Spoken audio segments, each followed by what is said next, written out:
Our vast universe is home to phenomena such as star-devouring black holes, rapidly rotating pulsars, radiant nebulae birthing stars, and countless galaxies. Yet it may not be endless. There could be a distinct edge, a cosmic boundary. Let's embark on a journey to that possible frontier. Visualize the universe as a massive layered structure. At its core is Earth, enveloped by our solar system, which is in turn housed inside a galaxy within this grand universe. As we journey beyond our solar system, passing by the planets from Mars to Neptune, we encounter the heliosphere. Here, the solar wind's velocity plunges dramatically, giving way to the near-stagnant wind at the heliopause. Beyond, the ship faces the force of the interstellar wind. Two remarkable emissaries from Earth, Voyager 1 and Voyager 2, now reside in this region. They revealed the heliosphere's uneven shape. Venturing further, an asteroid belt known as the Oort cloud becomes visible, believed by some scientists to source Earth-bound comets.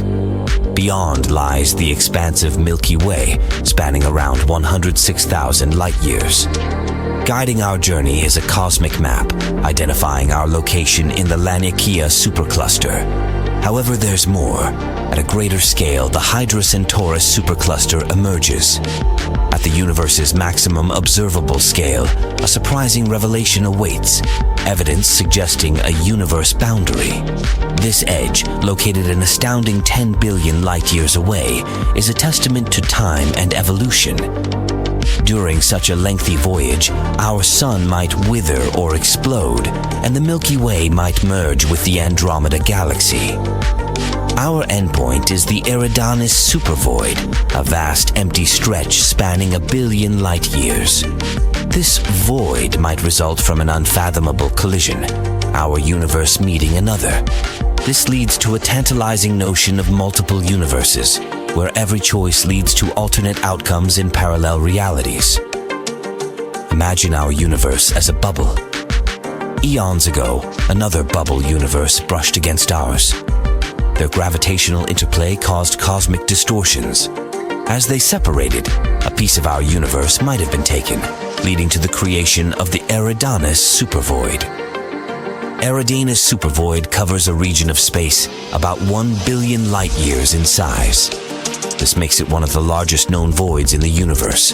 This superwave is associated with the so-called cold spot in the cosmic microwave background radiation. The temperature in this spot is lower than the average temperature of the background radiation. The exact origin and nature of Eridanus supervoid is still a subject of research.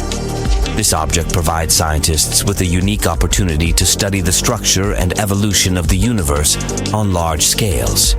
Yet, perceiving the universe's entirety remains a challenge. Like an ant on a basketball, we see a consistent horizon due to our 3D viewpoint. But adding dimensions could change our perceptions. Could black holes, with their powerful gravitational influence, offer a passage to these other realms? The vast expanse of our universe is filled with intriguing structures, mysteries, and phenomena that continually challenge our understanding of the cosmos. The Eridanus supervoid, with its immense size and enigmatic nature, stands as a testament to the universe's capacity to astonish and confound us. And for those intrigued by the enigmatic nature of black holes, we invite you to explore more in our other videos. Dive deep into the mysteries of these cosmic giants and join us on a journey of understanding and wonder.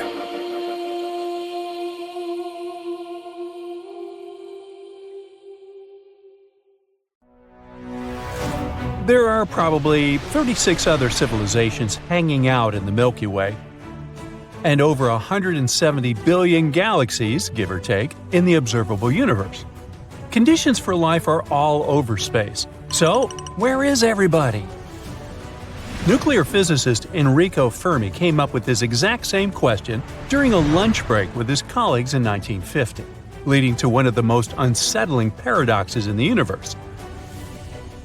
Even though there's a huge probability of extraterrestrial civilizations existing, we still haven't found any clear evidence of them. One possible explanation comes from the zoo hypothesis. It suggests that advanced extraterrestrial societies exist and know exactly who we are and where we are, but intentionally choose to stay hidden.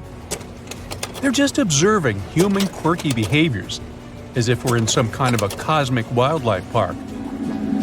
But their intentions could be much darker. If you're a Star Trek fan, you probably remember the main rule for Federation members. Starfleet officers shouldn't contact species that are not advanced to avoid messing with their development, even if it means risking their own lives. Now, even though it's fiction, this rule perfectly captures what the zoo hypothesis is all about. Beings from other corners of the universe see our planet as a cosmic zoo with one-way bars. They can watch us brushing our teeth in the morning or walking our dog, but we can't catch a glimpse of them. In this theory, non-terrestrial life forms deliberately keep their distance from us, sticking to a hands-off policy agreement in the vast cosmic neighborhood. It's like those super smart beings agreed that we needed to have the freedom to shape our own future and destiny, following our own path of development without external contamination. The idea is that these super advanced civilizations could be like, 500 million years ahead of us, which would explain why we haven't seen any signs of them. And maybe it's better this way, as humans could eventually be destroyed or even assimilated by this new cosmic power, Independence Day style. As much as things like going to an art museum might be interesting to us, extraterrestrials probably wouldn't be too thrilled watching us stare at the Mona Lisa painting for hours. Interplanetary cultures might be more into buying tickets to quietly observe how we're developing new technologies, such as ultra-modern satellites. According to the zoo theory, they can't reach out to us until we hit a certain level of development, so improving our technology and wisdom could be the only way to show them that we're mature enough and don't need their spaceship parenting anymore. There are a couple of reasons why it's hard to buy into the zoo hypothesis. Extraterrestrials might not visit or reach out because we're not all that advanced. But it is tough to explain why they keep ignoring all our attempts to communicate. Even if the zookeepers try their best not to interfere with animals' lives and behaviors. I bet they couldn't just ignore a bear speaking in loud and clear English about its desire to communicate. So that's pretty much why humans keep trying and trying to provoke some reaction from inhabitants of other planets using radio signals. In 2017, in a valley 8 miles southeast of the Norwegian city of Tromsø, a radar antenna transmitted some specially composed electronic music to potential intergalactic listeners. The target audience was in GJ273, also known as Lytton Star. It's a runty red dwarf located 12 light-years from our solar system. Since radio waves travel at the speed of light, we'll have to wait more than 2 decades before looking for a reply. But the main problem with radio waves is that we're kind of in the dark about where to look, and civilizations might be as far as 17,000 light-years away. Plus, we don't know which radio frequency extraterrestrials use to chat. Now here on Earth, we use the radio spectrum to send signals into the universe, assuming that what works for us might be a common method for other civilizations. But in fact, it could be considered a somewhat old-school technique for other beings. That's why current projects are now looking for technosignatures, which are signs of technological activity from extraterrestrials, like city lights, solar panels, megastructures, or artificial satellites. Another potential clue is to study the atmospheres of planets orbiting nearby stars, as an advanced civilization might be altering its atmosphere with different gases, making it detectable. Despite decades of observations, there is still no definitive evidence that advanced extraterrestrial civilizations are out there. But that doesn't mean they don't exist.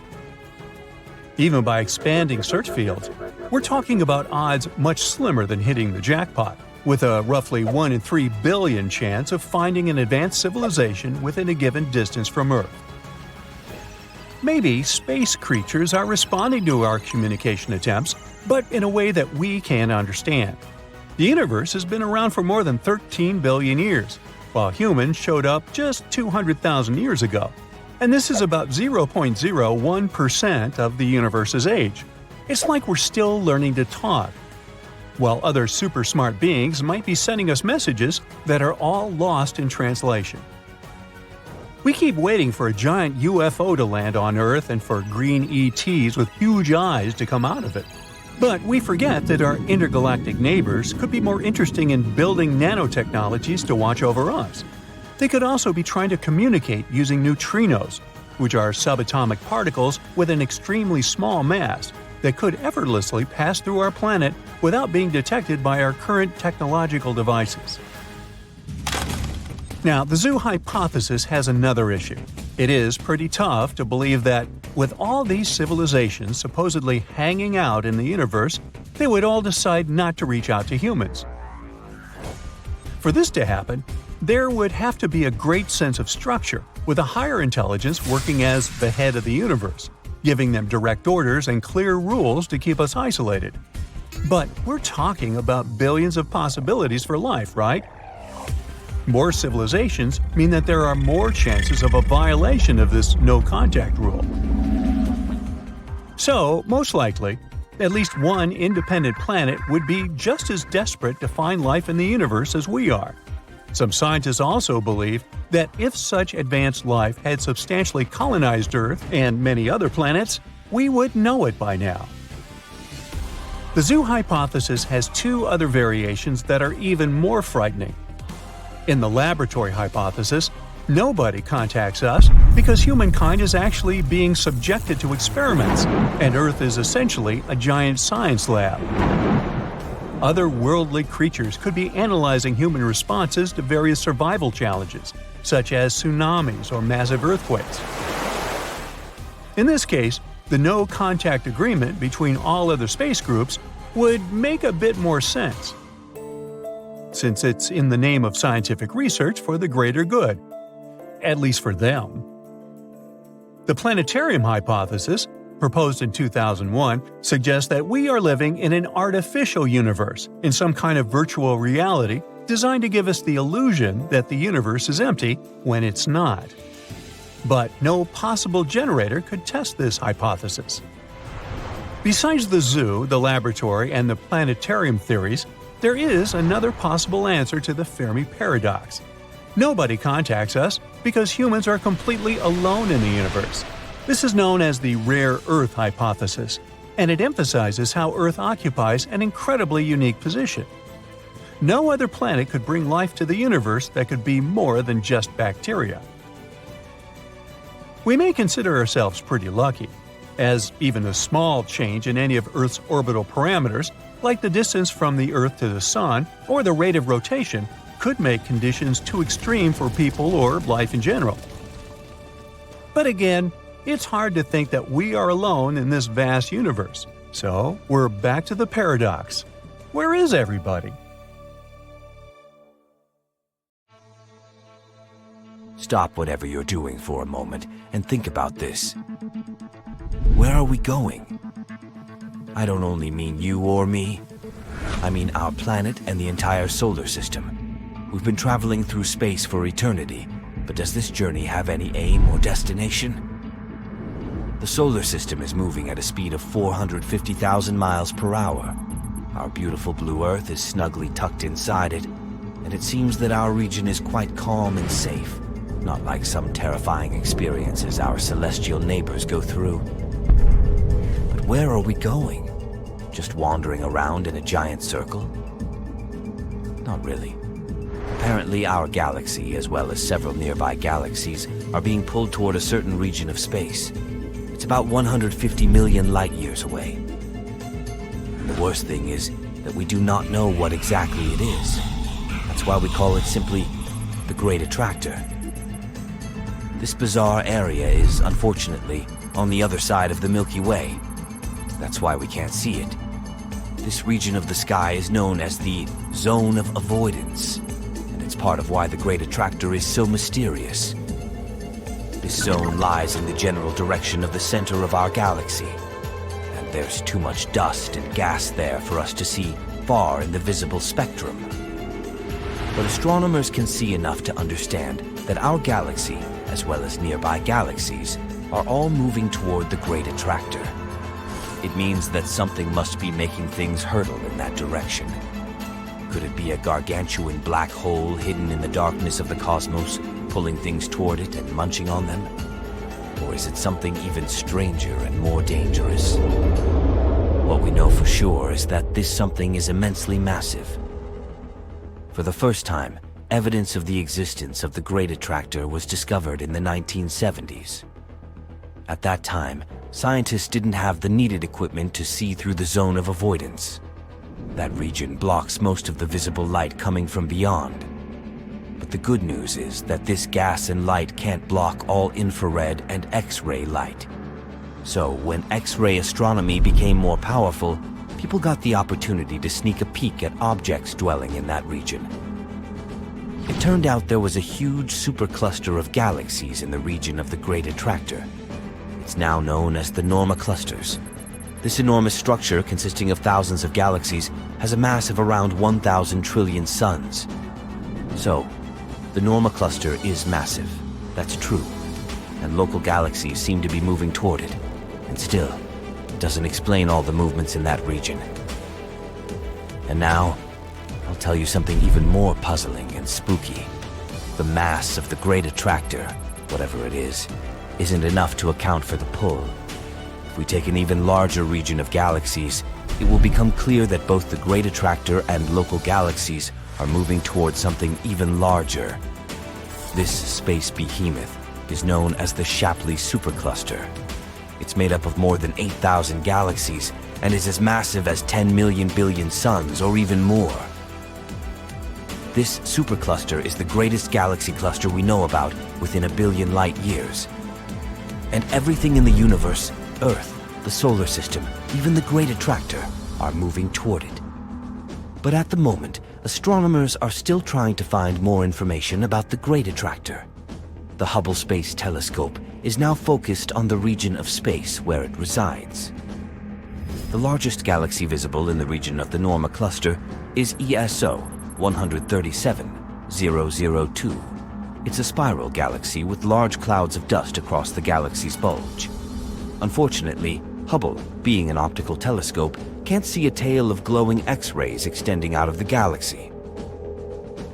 And in general, observing the Great Attractor is difficult at optical wavelengths.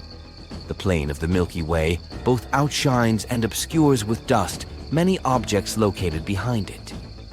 And even though we can get some information thanks to infrared or radio observations, the region behind the center of the Milky Way remains an almost complete mystery. Black holes tearing apart enormous stars, pulsars spinning at incredible speeds and emitting powerful beams of energy, colorful nebulae with fireworks of newborn stars, galaxies of every possible color and size. All of these are found within our universe, but it's not infinite. It has a boundary, a literal wall, and beyond that, there's an absolute nothingness. Right now, we're going to make a journey to that wall. But first things first, our universe is like a humongous nesting doll. If you open it up, there's a smaller one inside. It's a galaxy. Inside that is an even smaller doll. That's our solar system. And the smallest doll of all is the Earth. Each of these dolls has boundaries that we're going to cross. For that, we'll need a spaceship, and a big one. It also has to be able to move 100 times faster than the speed of light. You get on board and start the engines. 62 miles above sea level is our first boundary. That's 10 times higher than passenger planes fly. This point is called the Kármán line. It separates the atmosphere of the Earth from outer space. Now we fly further to the edge of our solar system. We turn on the hyperdrives and fly past Mars, Jupiter, Saturn, Uranus, and Neptune. We've traveled a distance of 100 astronomical units. 1 AU is the distance from Earth to the Sun. And here's the boundary of our solar system, the heliosphere. Here, the speed of the solar wind decreases rapidly. First, it drops from 620,000 miles per hour to the speed of sound. Then, there's a layer called the heliopause. This is where the wind almost vanishes. And then, our ship experiences a bow wave. This is where we feel the force of the interstellar wind, which collides with the boundary of our solar system. When you pass this boundary, you find yourself in the dark of interstellar space. And here, you can find two human-made objects that made this trip for the first time in history. They're Voyager 1 and Voyager 2. Voyager 1 crossed that boundary in 2004. Voyager 2 did it in 2007. These space probes discovered that the heliosphere is not a perfect ball around the sun. Its southern boundary is 10 AUs closer to the star than the northern one. So, we're moving in interstellar space and will soon approach a stone wall around our solar system. 200,000 AUs further, and there it is. This wall of rock is the Oort cloud. In fact, it's a pile of asteroids that surround our world.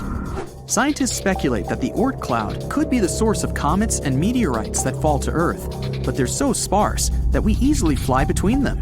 Now we're in complete darkness. The Milky Way is about 106,000 light-years wide. In a conventional rocket, it would take billions of years to fly across that distance. But you throttle to the max. You masterfully fly past the stars and planets as if on a racetrack. And within minutes, you're at the edge of our galaxy. There's no more interstellar wind. All you see are bright dots somewhere in the distance. These dots are huge galaxies. We need to look at a map to make a route to the edge of our entire universe. You're here, near the Milky Way galaxy. It's part of a cluster of galaxies called the Laniakea supercluster. But even this huge thing is like a little street in a big city. Zooming out, we find Hydra Centaurus supercluster. Thousands of galaxies on the map look like little dots. Maximum zoom out. This is our entire observable universe. We thought it was infinite, but we may have proof that it has a boundary. It's here, 10 billion light-years away from our home. Even if you travel at the speed of light, a trip there would take twice as long as our whole planet has existed. During that time, the sun will either fade away or explode like a supernova, destroying our entire solar system. And if you can live that long and then return home, you will see that our galaxy is there no more. It's long since collided with the Andromeda galaxy and merged into one big cosmic body. Luckily, your ship is able to warp space-time so that this journey will literally take a few seconds. Boom! Congratulations! You've arrived at your destination, the Eridanus supervoid. Some scientists believe this location is the evidence of collisions of our universe with something big enough to leave such a large scar. The Eridanus supervoid is an empty and cold space 1 billion light-years wide. If you think of this void as a cup, it would fit at least 10,000 galaxies, and it appeared after an accident of gigantic proportions.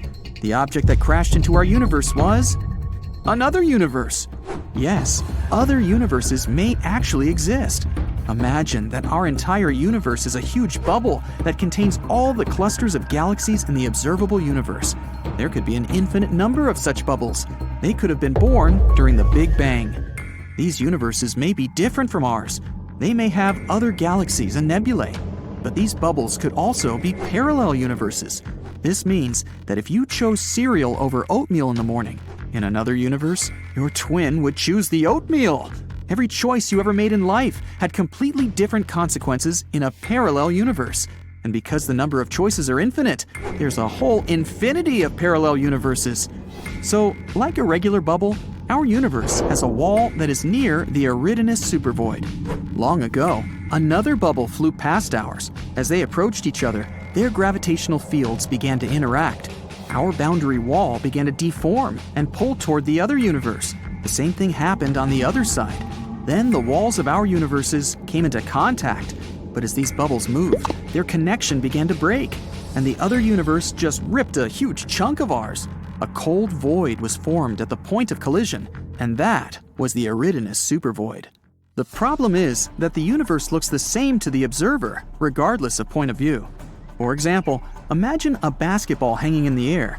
Now, if we put an ant on the ball and tell it to find the edge of the ball, it will start running around it, making an infinite number of circles. But the landscape around the ant will not change. All it will see is a rounded horizon. That's because the ball remains the same from any point of view. The same thing happens to us when we try to find the edge of our universe. all because we imagine the world in three-dimensional space, and our view is limited. For example, you see an ordinary square in two-dimensional space, but if you add depth and change the point of view, voila, it's a cube. If we could see the universe in four-dimensional space, a square might be something completely different. But maybe we can leave our home bubble. The key to traveling to another universe might be inside a black hole. A black hole is one of the most mysterious objects in the universe. They're so heavy, they warp not only space, but time as well. It's like putting a heavy boulder on a net. The net will sag, and the closer you get to the boulder, the stronger the curvature is. Once you're in the gravitational field of a black hole, you can't leave it. We still don't know what might actually be in the heart of a black hole. Some scientists speculate that white holes also exist. Theoretically, they should be born along with black holes. Except for the color, they're the exact opposite of black holes. Nothing can come close to a white hole. At the moment, there's no data on such objects, but general relativity theory suggests they do exist. There's also a theory that a black hole may be a passage to another universe. When you get into a black hole, you can come out the other side through the event horizon of the white hole. So you bypass the boundary of the universes and find yourself in a completely different world. But we may have proof that a white hole exists. In 2006, scientists discovered an unusual burst of energy somewhere 1.6 billion light-years away from Earth. This burst was unique. It didn't look like a supernova explosion or even the merger of two black holes. Some astronomers believe it was the birth of a white hole. But because it was unstable, it was destroyed almost immediately. This process was reminiscent of the birth of our entire universe, the Big Bang. So, scientists called it the Little Bang. This is our home planet Earth and its satellite, the Moon. Zooming out, and here's our solar system. A bit more, the Milky Way galaxy. And we're a small dot among an infinite number of stars. Now, even farther out, a cluster of galaxies. Dots and swirls in the endless space. Further, there's Laniakea supercluster. That little dot here is our galaxy. Moving on, Hydra Centaurus supercluster. Huge clusters comprising thousands of galaxies are no more than a speck from here. Next, Pavo Indus supercluster. This is an area 200 million light-years wide.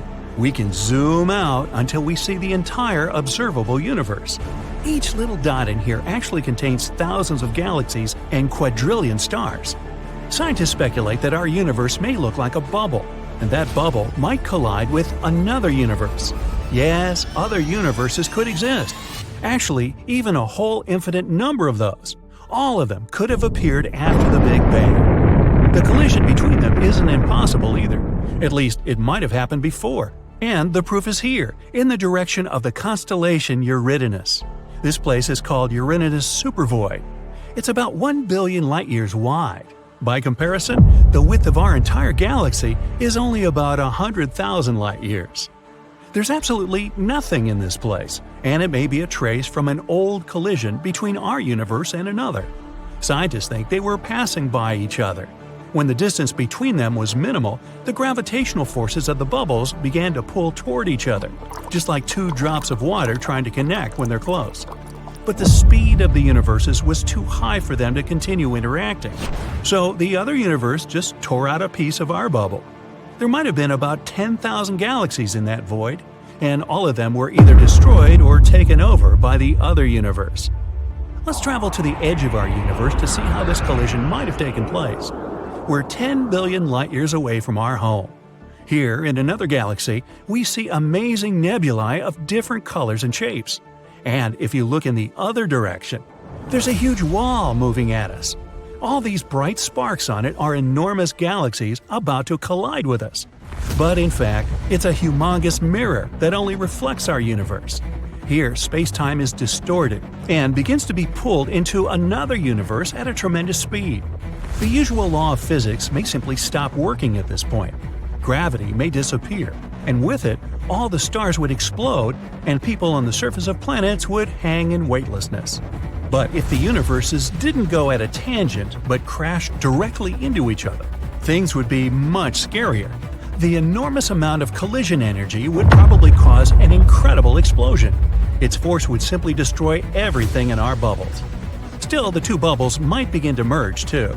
At first, all galaxies at the edge of the universes would be torn apart, but then the merger would begin. The galaxies would start moving chaotically. They would fly past each other, break apart, collide, and explode. The collision of two galaxies is an accident of enormous proportions, and it might happen to our home quite soon, in space terms. The Andromeda galaxy is heading our way. It's a spiral galaxy about twice the size of ours, and there are about 1 trillion stars there, which is twice more than in our Milky Way. At the very center of this bright galaxy lurks a dark beast, a black hole. Its weight is 2 and 8 zeros of the Sun's mass. Red giants hundreds of times larger than our Sun. Pulsars emitting enormous amount of energy like spotlights. Rogue stars, and many large and small black holes. This soup of dangerous objects is moving toward us at 68 miles per second. A trip to New York to Los Angeles at that speed would only take half a minute. The disk of Andromeda can already be seen with the unaided eye on moonless nights.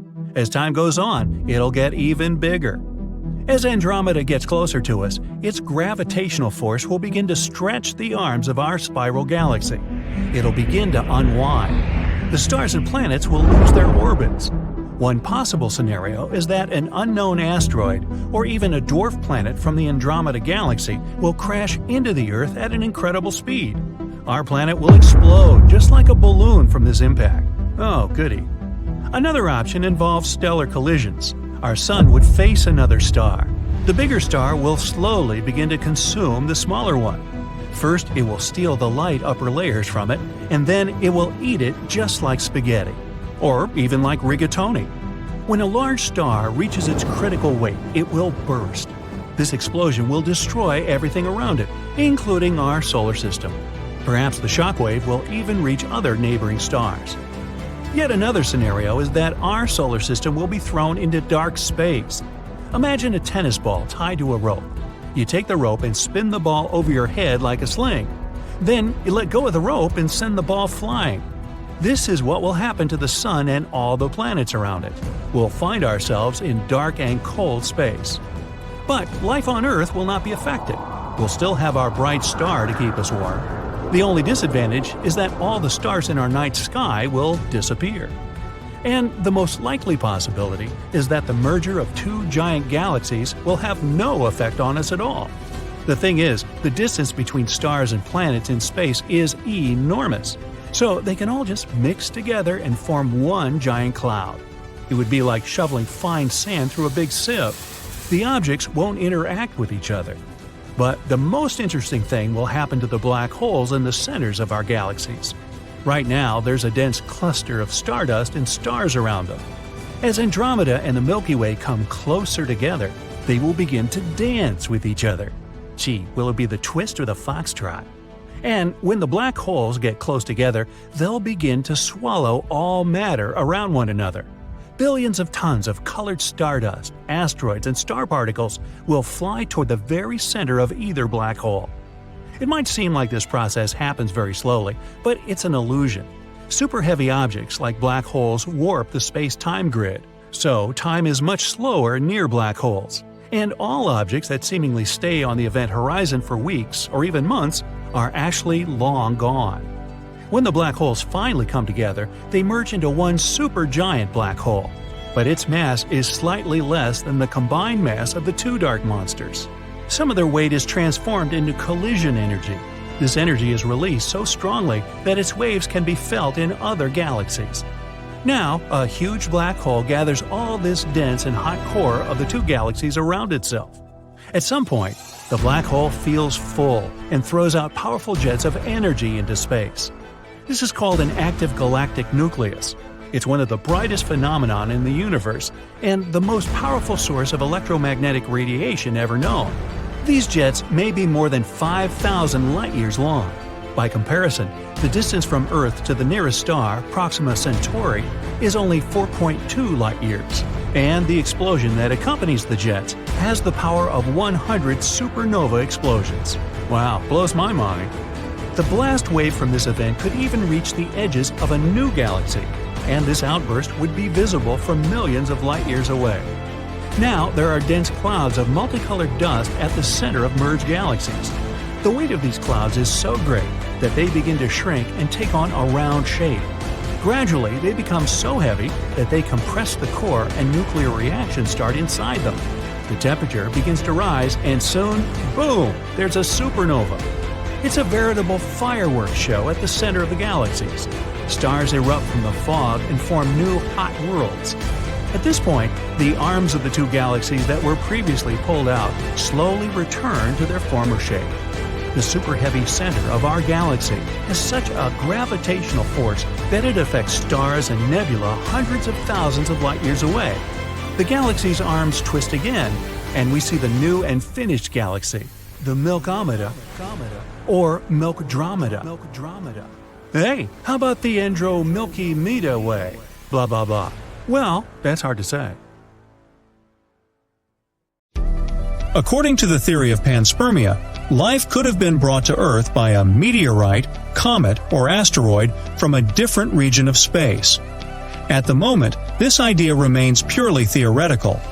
But let's figure out if it could actually turn out to be true. Traditionally, exobiologists, those who are focused on searching for life outside Earth, have been trying to explore the possibility of life on Mars or in the subsurface oceans of Saturn's and Jupiter's icy moons. But simple life could be much more widespread. It could be drifting through interplanetary space right now, in the form of dormant bacteria and spores. Several scientists have noted that the ultra-harsh environment of space is likely to severely damage the DNA and RNA of such spores and microorganisms. Others believe that since enough microbes could be traveling in a dust cloud, some of them could survive in their original form. There are several types of panspermia. For example, lithopanspermia proposes that some kind of microbic life could exist in debris blasted into the cosmos after planetary collisions with comets and asteroids. Radiopanspermia claims that organisms might be able to travel through space with the help of radiation coming from stars. But in this case, it's unclear how the effect of dangerous ultraviolet and X-ray radiation, combined with the vacuum of space, doesn't totally destroy microorganisms. There's also pseudopanspermia. According to it, organic building blocks of life appear in interstellar clouds of dust. They get transported to the surfaces of planets, and life starts developing there. It sounds really fascinating, but is there any evidence for the panspermia theory? Well, there have been a few orbital experiments. For example, from 2008 to 2016, the samples gathered by EXPOSE, special equipment mounted outside the International Space Station and dedicated to astrobiology, were exposed to the conditions of space. After that, they were returned to Earth from the ISS. It turned out that some of them had survived those severe conditions. There was even a case when 100% of bacterial spores placed in Mars-like conditions were still capable of life. Also, some seeds survived and were later grown as plants on Earth. There have also been exostack experiments on the U.S. Long-Duration Exposure Facility satellite and biopan experiments on Russian photon capsules. They have shown that with minimal protection, spores, lichens, and even minuscule animals, such as tardigrades, might be able to survive in space for as long as several years. A piece of Surveyor 3 lunar lander was brought back to Earth in 1969 by the Apollo 12 mission. Shockingly, it contained an Earth bacterium that had survived unprotected for more than 2 years on the airless surface. At the same time, this bacterium could have come from laboratory contamination on arrival back on Earth. The Indian Space Research Organization carried out a search for space microorganisms too. It was done at stratospheric altitudes via balloon flights. The results showed that living interplanetary cells existed in air samples taken from heights of above 25 miles. Normally, air from lower levels of the atmosphere can't be transported there, so this discovery seemed to prove the theory of panspermia. But in 2010, NASA atmospheric sampling before and after hurricanes proved that under certain circumstances, Earth bacteria could actually be transported very high into the upper levels of the atmosphere. One of the main arguments against panspermia is that if this theory was correct, all life found throughout the solar system would have a common origin and share main biochemical characteristics like genetic code. It doesn't sound plausible. Many specialists believe that only the presence of astronaut explorers on the surfaces of, let's say, Mars, Europa, or Enceladus can properly solve the question of life in the solar system. They can compare any life forms found with Earth-type life, which can turn out to be a real test of panspermia. In any case, until probes finally find direct proof of spaceborne life, the panspermia theory will remain unproven. You're traveling through deep space, circling stars and entire galaxies. Whoa, looks like this multicolored nebula will soon collapse under its own weight and explode like a supernova. Now let's carefully circle this black hole. Try not to get caught in its gravitational field, or it'll swallow you like a space monster. Wait, what's that strange structure right there? It's a glowing wall. And if you look closely, each glowing dot is an entire galaxy. That wall has about 100,000 of these galaxies. The Milky Way has 100 billion stars. So this wall holds a quadrillion, that's 10 followed by 15 zeros, of stars like our sun. This giant structure is called the South Pole Wall. It's located about 500 million light-years from Earth. By comparison, the closest star to our home is Proxima Centauri, and it's about 4.2 light-years away. Rockets can cover that distance in about 73,000 years. So the journey to the South Pole Wall may take longer than our solar system exists. And this wall is simply gigantic, even on a cosmic scale. It's about 1.37 billion light-years long. To give you an idea of how large that is, the Milky Way is only 100,000 light-years wide. But you can't see this wall even with the most powerful telescope. The problem is that the Milky Way itself obstructs your view. It's so bright that it's hiding this wall. It's like trying to look at the starry sky in a metropolis. The light pollution won't let you do that. Scientists have been able to detect this galactic wall by measuring redshift. We know that all objects in the universe are moving. They spread out from each other as a result of the Big Bang, which happened billions of years ago.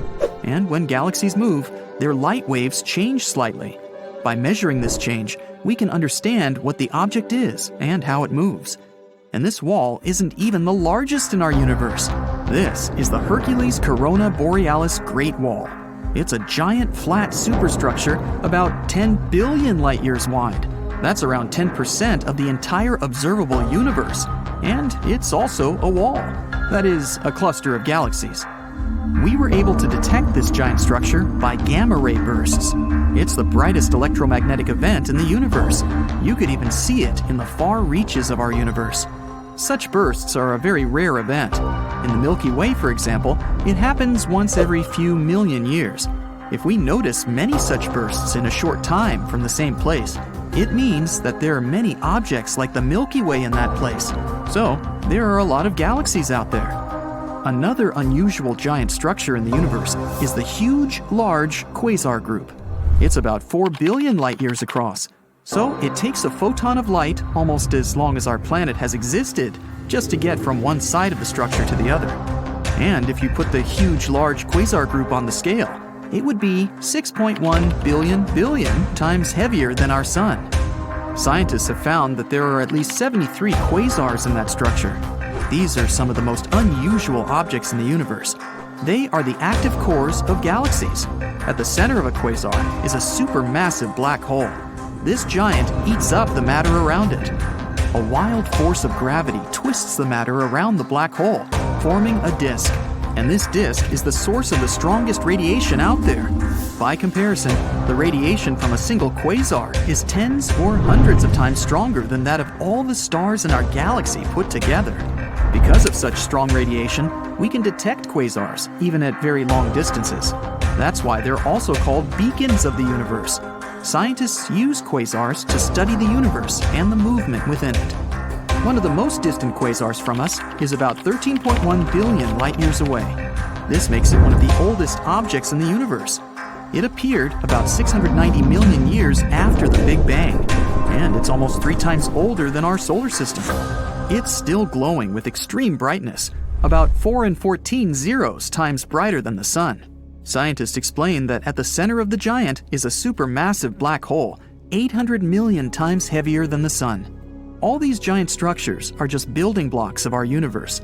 Look, this is our solar system. Now, zoom out a little, and this is where our home star is in the Milky Way galaxy.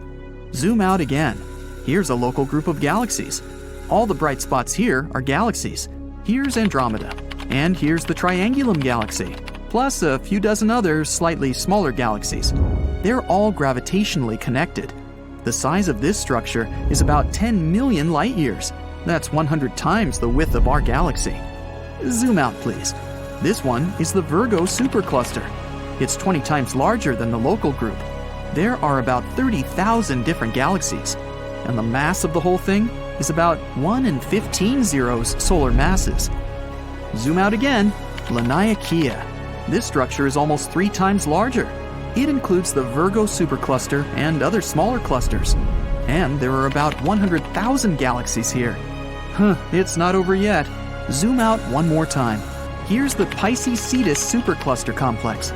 This giant galactic structure contains about 60 clusters of galaxies. So there are more galaxies in it than grains of sand in the desert. You know what to do. Zoom out! Phew, this is the observable universe. There are over 500 billion galaxies. And the stars? Well, there are about 1 billion trillion stars. The observable universe has its own structure. Clusters of galaxies form chains and walls, as you've seen before. But these strands are separated by huge regions of absolute emptiness.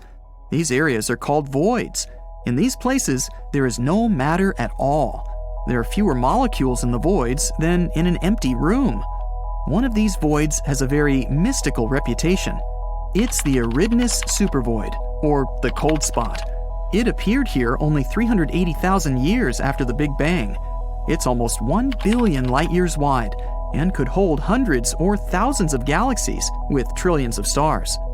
Some scientists believe that this cold spot may have been the result of the largest collision ever, a collision of universes.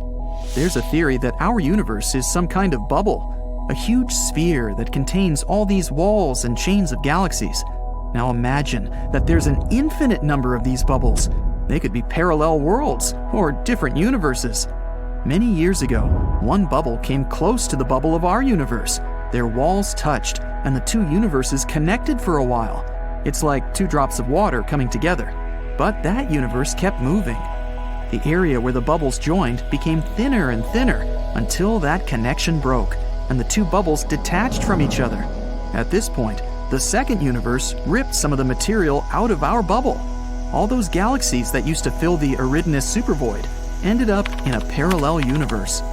Scientists supposed we might travel through other bubbles.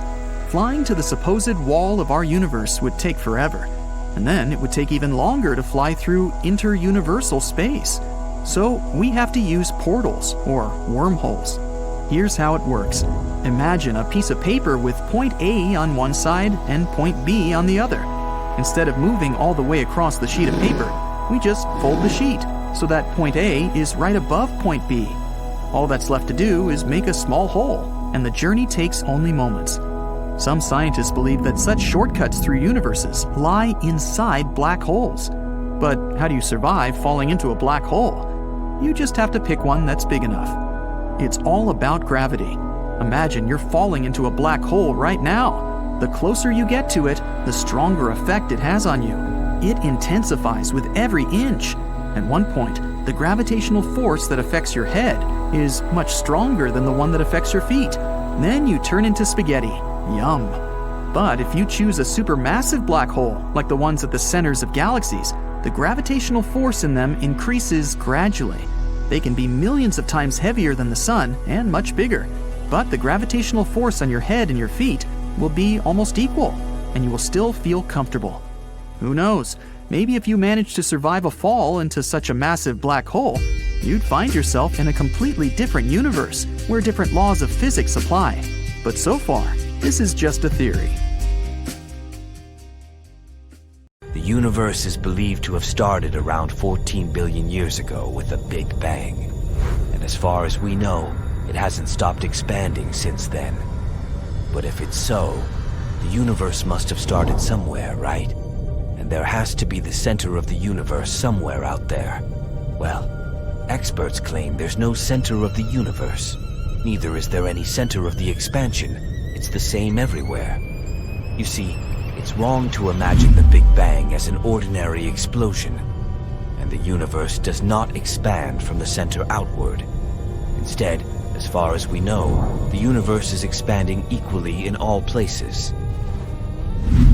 In 1929, Edwin Hubble said he had managed to measure the speed of galaxies that were located at different distances from Earth. He discovered that the farther they were, the faster they were moving away from us. Does it mean we are at the center of the expanding universe? Unlikely. It just means that the universe is expanding at the same rate everywhere. And wherever you are, it will seem to you that you're at the center of the universe. Now, about that Big Bang. If you watched a regular explosion in slow-mo, you'd see material expanding out from a central point. Right after the explosion, the center remains the hottest point. Later, a spherical shell of material starts growing, moving away from the center of the explosion. The process continues until gravity stops this expansion. But the Big Bang was nothing like that. It was an explosion of space, not an explosion in space. According to the most common theory, there was no before to speak of, no space and no time.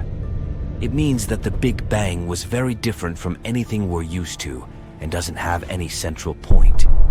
Even if we had been able to observe it in real life, we wouldn't have seen an expanding edge with empty space beyond it. The only thing we can detect now is a faint background glow. It was left by the hot primordial gases that existed in the early universe. This is called cosmic background radiation, and it's uniform in all directions. It can mean only one thing. It's not matter moving outward from one point, but space itself expanding evenly. At the same time, the idea that the universe is expanding uniformly in all directions doesn't rule out the possibility that somewhere out there, there's a denser and hotter place that might be called the center of the universe. But as far as we can see, there's no sign of such a special point. The theory that the universe should be uniform is known as the cosmological principle. It appeared in 1933. Not so long before that, some scientists believed that the universe only consisted of our home galaxy. If this was the case, we could definitely consider the center of the Milky Way to be the center of the universe. But in 1924, Hubble put an end to that debate. He showed there were other galaxies besides our own. But in any case, how we see the universe is limited by the speed of light and the finite time since the Big Bang occurred. Even though the observable part of the universe is very large, it's likely tiny in comparison to the entire universe, which may be infinite. The universe might have many shapes, with or without an identifiable center. And if it turned out to have a center outside of the observable universe, this point, or region of space, could be just one of many. It could be just like the center of our galaxy, which was considered to be the center of the universe before. A Dyson sphere is a theoretical megaproject, a ginormous sphere encircling a star with platforms orbiting in tight formation. It's supposed to be an ultimate solution both for energy production and living space. The creators of a Dyson sphere get a lot of surface area for habitation and the ability to catch every tiny bit of solar radiation and heat produced by their central star. The first person to theorize about such a bizarre construction was British-American theoretical physicist Freeman Dyson. According to him, an intelligent extraterrestrial civilization could consider building this sphere after colonizing some moons and planets in their local stellar neighborhood. With the growth of their population, these aliens would need more and more energy to sustain their lives. Dyson calculated that assuming that this alien society grew at 1% per year, their area and energy needs would become 1 trillion times larger in a mere 3,000 years. And if their solar system contained a space body similar in size to Jupiter, they could take it apart and spread its mass in a spherical shell by building a structure at twice the distance between our planet and the Sun. This amount of material would be sufficient to build a huge number of orbiting platforms. Each of them could be 6 to 10 feet thick, which would basically allow this civilization to live on their star-facing surfaces. A shell this thick could be comfortably habitable and capable of holding all the equipment needed for using solar radiation without falling onto the star from the inside. But after absorbing all this solar energy, the sphere would have to re-radiate it. Otherwise, the energy would build up, eventually causing the construction to melt. It means that the light of a star wrapped in a Dyson sphere would look dimmed or even completely darkened, depending on how dense the platforms orbiting it were. At the same time, it would glow unusually bright in infrared wavelengths invisible to the unaided eye. Because of this infrared radiation, Dyson spheres are classified as a type of technosignature. It's a sign of activity that astronomers can use to discover intelligent life forms in the universe. Some Earth-based researchers have infrared maps of the night sky they examine in hopes of spotting Dyson spheres. So far, no one has ever found one. However, one study has selected several Dyson sphere candidates. Its authors have processed large amounts of information using a special data pipeline for combining and analyzing information. One of the main search criteria is the detection of excessive infrared radiation. At the same time, it's important to distinguish this radiation from that emitted by natural objects. After a complicated filtering of millions of objects, the researchers identified 7 potential Dyson spheres. Sure, further analysis is needed to determine their nature. To do this, scientists want to use optical spectroscopy, which may reveal more details about these objects and their origins. At the same time, the researchers admit that these candidate Dyson spheres might have other explanations.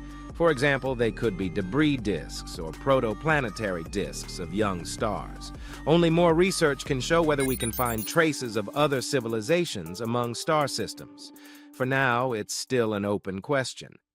Interestingly, Dyson spheres have been spoken about a lot in science fiction. As far back as 1937, a novel called Star Maker by Olaf Stapledon described systems in one particular galaxy that were surrounded by a gauze of light traps, which focused solar energy for intelligent use. That was the reason why the entire galaxy was dimmed. In another novel, Ring World, the writer spoke about a ring-shaped artificial structure surrounding a star. If the multiverse theory is correct, ours is not the only one out there. Which is as interesting as it is scary, right? Now, not every scientist is on board with this mind-bending concept. And let's be honest, the idea of actually making contact with these parallel universes sounds about as probable as winning the lottery while riding a unicycle. But hold on tight, because this strange concept isn't just limited to the realms of fiction anymore. Believe it or not, a bunch of scientific theories actually support the existence of parallel universes. And let me tell you, it's a topic that stirs up quite the debate in scientific groups. Now picture this.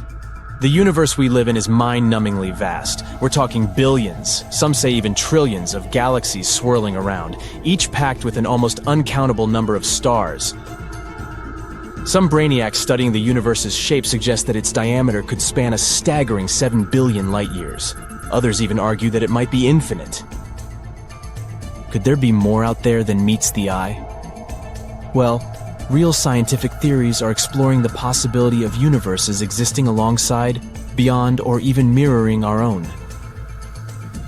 These intriguing concepts of multiverses and parallel worlds often intertwine with other, more familiar scientific ideas like the Big Bang, string theory, and quantum mechanics.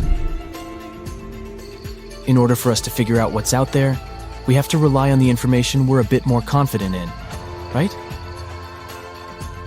Let's rewind the cosmic clock about 13.7 billion years ago. Everything we're able to see today was squished into a minuscule singularity. Then, if the Big Bang theory is to be trusted, it all went boom. The universe inflated with a speed faster than that of light everywhere, within less than a second. The way the universe went pop has led some clever researchers to ponder the existence of more than one universe. They question whether that sudden growth ended everywhere at the same time. While the expansion ceased for everything we're able to see from Earth 13.8 billion years ago, cosmic inflation might still be ongoing in some other mysterious corners. Some theoretical physicists say that as inflation ends in one place, a new balloon universe forms. But here's the catch: you can't just hop from one bubble to another like intergalactic tourists. These bubble universes are expanding indefinitely, and their edges are zooming away from us faster than light can travel. And here's where things get even more confusing. Let's say we somehow manage to reach the edge of our local balloon and encounter the next universe. Well, those same theoretical physicists mentioned that the neighboring universe could be a whole different ballgame. It might have completely different laws of physics, making it a bizarre place for us. Following the same idea, some say that in this vast multiverse of bubble universes, there might be other life forms just like us. The problem is, we're getting farther away from them with each passing moment, and our paths will never cross. Other super smart researchers out there are trying to connect parallel universes with quantum mechanics. Now, quantum mechanics is basically the fancy math behind teeny tiny particles. According to it, these particles can exist in multiple states all at once. They call it a wave function that holds all the crazy options. But here's the catch. When we observe these particles, we only see one outcome.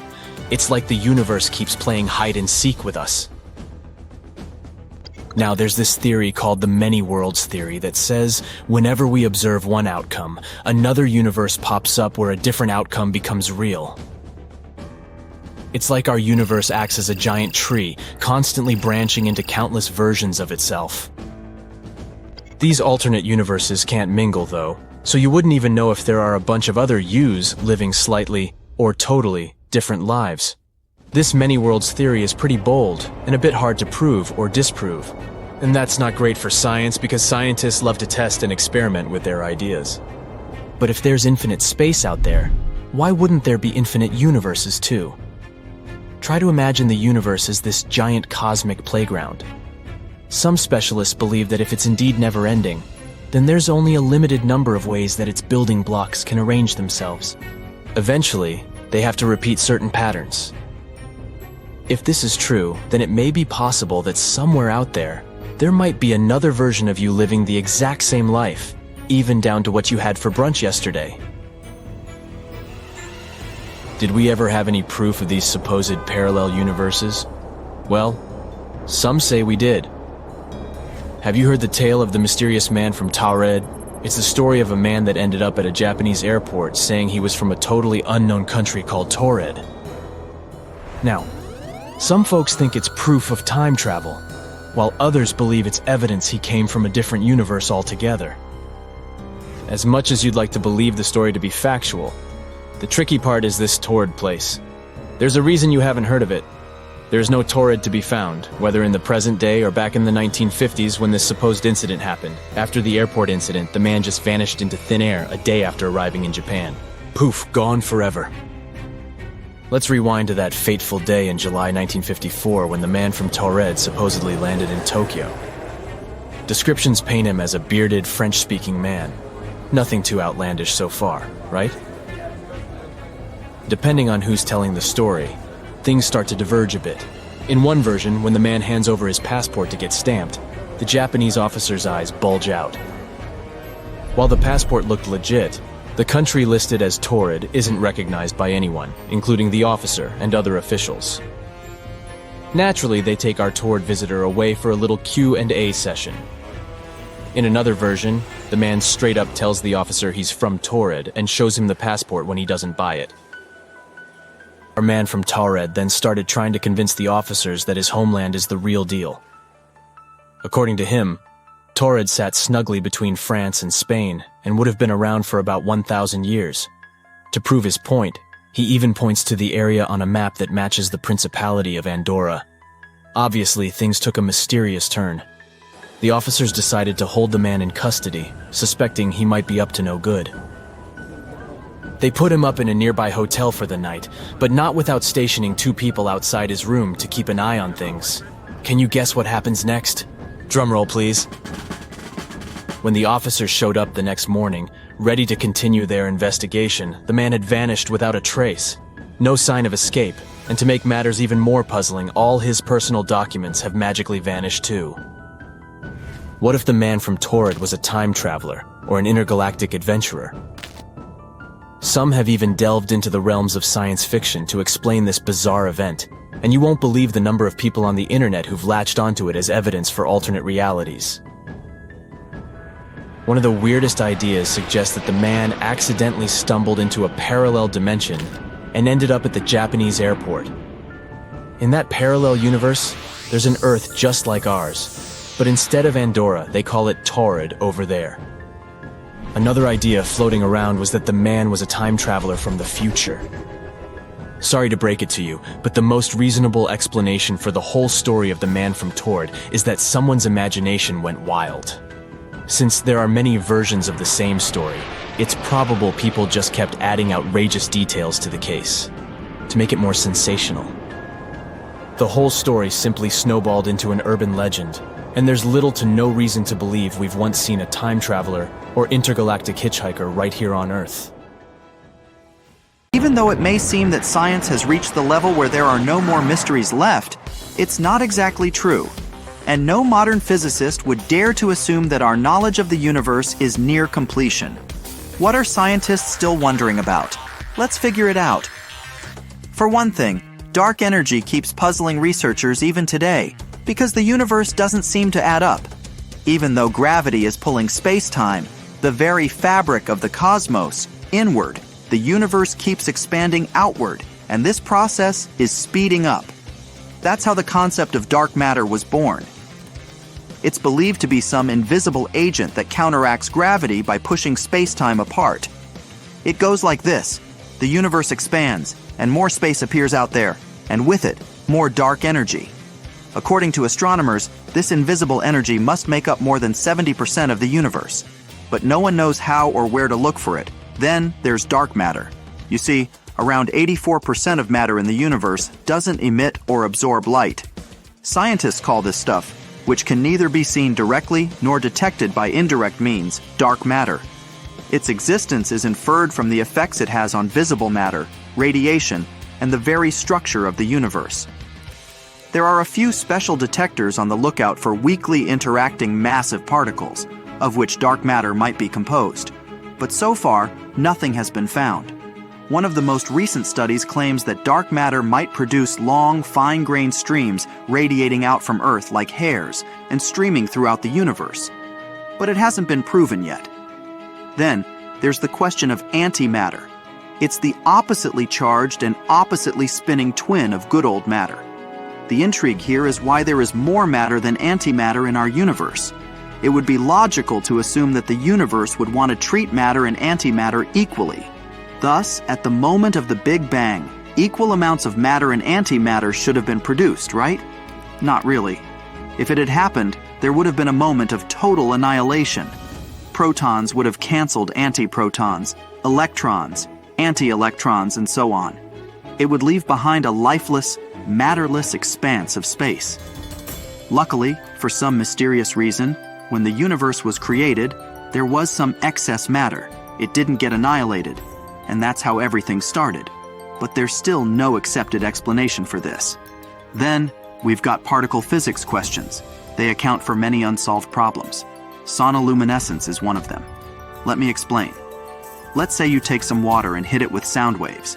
It forms bubbles, low-pressure regions surrounded by high pressure. Once the outer pressure pushes on the lower pressure air, the bubbles collapse. But while collapsing, they emit light, even though the flashes don't last for more than a trillionth of a second. What bothers scientists is that it's unclear what the source of this light is. There are a few theories, of course. Some experts think tiny nuclear fusion reactions might be involved in the process. Others believe some kind of electrical discharge comes into play here. There's also the idea of compression heating of the gases inside the bubbles. None of these theories have been accepted yet. This might sound surprising, but we haven't figured out what exactly gravity is either. Other forces are mediated by particles, but not gravity. Some physical theories claim that it might be carried by a hypothetical massless particle called a graviton, but no one has seen these gravitons yet. We don't even know what kind of detector can be built to spot them. Even if gravitons come into contact with matter, and we aren't sure about it, they do it extremely rarely. There's also a theory that gravitons are closed loops of energy, but again, it's just a theory so far. There are tons of other unanswered questions bothering our minds. What happens inside a black hole? Is string theory correct? What is the fate of our universe? Do we live in a false vacuum? Hopefully one day we'll find the answers to all these mysteries. Imagine living in a world where technology has reached its highest point. Your daily routines are orchestrated by an AI, which anticipates your every need, from brewing your morning coffee to selecting a perfect evening outfit. The cityscape outside the window of your floating home is a marvel of efficiency. Flying pods whisk people to their destinations. Renewable energy sources power the giant megacity, creating an environment of pristine streets and clean air. At work, you have online meetings with colleagues living across galaxies, collaborating on projects that go beyond our current understanding. It sounds like a sci-fi story, but some extraterrestrial civilization might have already reached this level of development. Scientists started pondering the possibility of life beyond Earth long ago. They've been wondering what such life could look like and how humans could identify it from afar. This train of thought led to the development of several classification systems, including one called the Kardashev scale. It was proposed in 1964. This classification evaluates hypothetical alien civilizations based on how much energy they are able to harness. According to the scale, there are 3 types of civilizations. The first type is a technological level close to the current level of Earth. Type 2 is a civilization capable of harnessing the energy emitted by its own star. And the third type is a civilization that has learned to use the energy of an entire galaxy. This scale sure caught people's imagination. It was included in a 5-page paper called Transmission of Information by Extraterrestrial Civilizations. This work focuses on calculating how powerful a light signal from any point of the universe should be for us to detect it. Now, within the basic categories, humans are a Type 1 civilization on the Kardashev scale. But some experts claim we aren't even a 1, since we haven't managed to harness the equivalent of the entire energy of Earth. This makes us more like 0.7, and of course, we're far from being a 2, a civilization with a working Dyson sphere. A Dyson sphere is a theoretical mega-engineering project encircling a star with platforms that are orbiting it in a tight formation. It might be the ultimate solution for living space and energy production.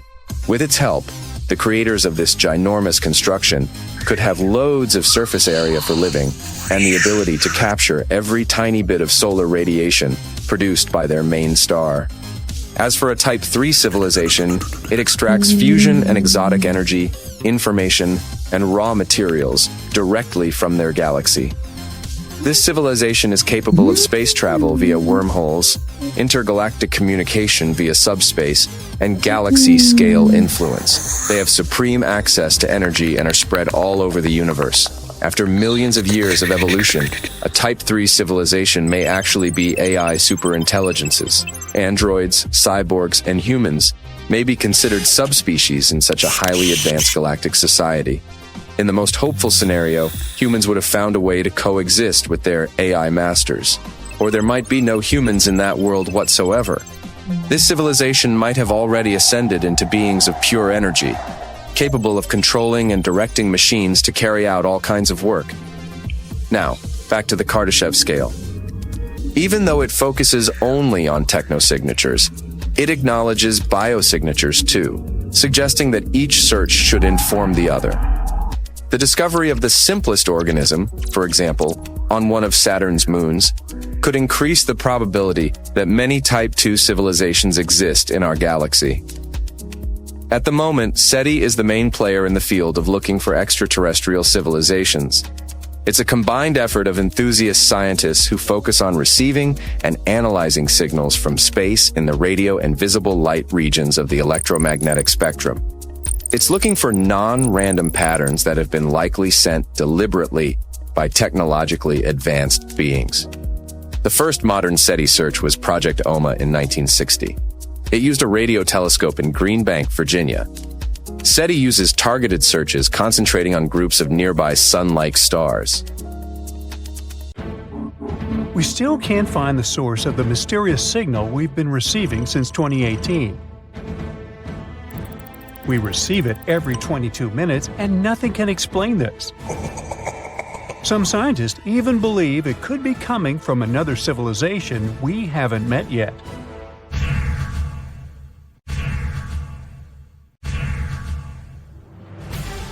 This strange radio signal wasn't found by a scientist on a serious mission. It was actually discovered by a college student just doing a regular project for school.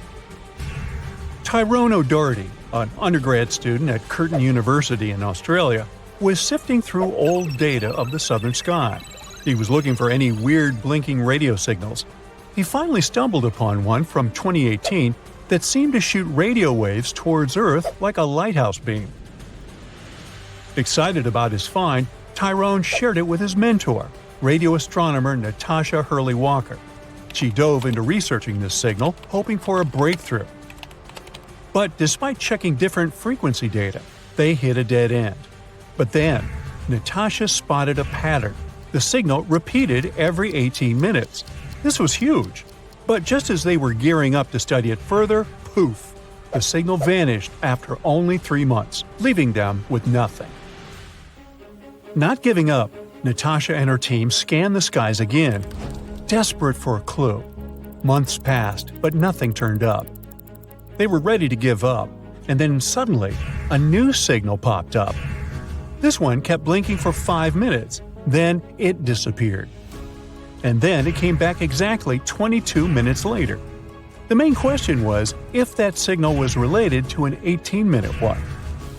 To figure it out, Natasha went back to the old radio data from that area. As they dug deeper, they realized that yes, and these signals aren't anything new. They've been beaming towards Earth for 35 years. Back in 1988, Indian and American telescopes had caught them, but they got buried under tons of other data. This was great news for space explorers because it meant they could now calculate how far away this mysterious object was. After doing the math, they figured out it was incredibly far, even on a space scale, 15,000 light-years from Earth. Now, the only thing left to uncover was what exactly this object was. Walker and his team started comparing it to all the known radio-emitting objects out there. Yet its source remains a mystery. The signals still pop up every 22 minutes on NASA screens, always ending with a frustrating match not found message. The scientists called it J183910. Some think that the signal might come from some extraterrestrial beings. Maybe it's the signal that SETI, the search for extraterrestrial intelligence, has been waiting for. This project has been working for over 50 years, trying to find any evidence of life beyond Earth.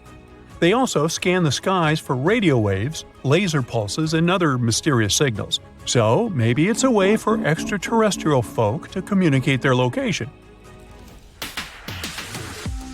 While that idea may sound exciting, we need to be careful about jumping to conclusions. First, we don't have solid proof for that. Before any concrete evidence, it's just speculation. And also, there are other more plausible explanations. Most likely it comes from a natural phenomenon, and there are a couple of theories for that. The first one is the pulsar theory. Imagine a huge star in space much bigger than our Sun. Sometimes these big stars finish their life journeys in a spectacular event called a supernova. When this happens, the star's core collapses, becoming super compact, as if you're squeezing all the stuff from that star into a tiny space. That tiny, super-dense core is called a neutron star. Some of these neutron stars are extra special. We call them pulsars. They get their name because they seem to pulse with energy, like a space lighthouse. These pulsars have incredibly strong magnetic fields, much stronger than what you'd find on Earth. They're like enormous magnets in space. Because of this, they shoot out beams of energy. They're also spinning super fast, so these beams of energy seem to pulse on and off as they spin around. Now, the strange signal we detected seems to have similarities with pulsars, but not quite. Pulsars usually have a predictable lifespan and slow down over time, eventually stopping their radio signals. In contrast, our mysterious signal is quite persistent and is blinking beyond what's expected for pulsars. So, maybe it's not a typical pulsar, or not a pulsar at all. There's also a magnetar theory. Now, a magnetar is another type of neutron star. They're like supercharged versions of pulsars, with even stronger magnetic fields and slightly longer pulsating periods. Maybe this is what causes our signal's intense persistence.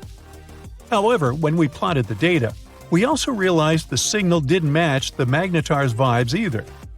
Magnetars not only send out radio waves, but also powerful X-rays because they're so energetic. But the signal we received was only sending out radio waves. So we figured it's not a pulsar and not a magnetar. The signal's behavior is very strange and suggests an unnatural source. This means there might be something in the universe that scientists haven't fully explored yet. And there is a space object that we don't know much about. The final theory is the so-called dwarf pulsar. Sounds a little dopey to me. Couldn't help myself. Now, a dwarf pulsar is like a star that blinks with light flashes, similar to pulsars, but it takes longer for each blink. Usually, white dwarfs are the leftovers from smaller stars. They don't blink because their magnetic field isn't as strong as pulsars. But when a white dwarf becomes pretty hefty, almost the mass of our Sun, it gets super dense and starts pulsating with a strong magnetic field, just like pulsars. They have a cool quirk. White dwarfs are made of electrons, not neutrons like pulsars. When these charged electrons start dancing with a magnetic field, they shoot out periodic light flashes, which happen every 100 to 1,000 seconds. As you remember, our signal has a period of 22 minutes. 1,320 seconds. A bit longer than the usual white dwarf pulsars, but it's much closer to the truth. So far, this sounds like the most plausible explanation. But even this theory isn't fully confirmed yet. This just shows how much there is in the universe that we're still figuring out. For example, fast radio bursts, another mysterious type of signal we've been detecting. They're like quick, intense bursts of energy in the form of radio waves. They have a ton of energy. FRBs are so powerful that sometimes they can be brighter than entire galaxies. Now, imagine this. They release as much energy in a few milliseconds as our Sun does in 3 whole days. Wow! These bursts happen all over the sky with huge frequencies, although some have been detected with lower frequencies. Every day, we catch around 10,000 random FRBs in the sky. Some of them repeat, but most happen once and disappear forever. Unfortunately, most of them only last for a fraction of a second, and by the time their energy reaches us, it's 1,000 times weaker than a mobile phone signal from the moon. This is why, despite their brightness, there's still a lot we don't understand about them. We're still trying to figure out what causes these FRBs. They could be coming from different sources, like already mentioned magnetars, colliding stars, or even merging galaxies or white dwarfs. As these bursts travel through space, they pick up information about the cosmic environments they pass through, like interstellar gas clouds. It's very unlikely that FRBs are some messages from extraterrestrial beings, though. Not only because there are thousands of them every day all across the sky, but also because we know that the sources of these bursts must be incredibly energetic themselves. Our neighbors would have to have equipment stronger than entire galaxies for that. But the bottom line is, while all these signals are fascinating, there's still a ton to learn about them.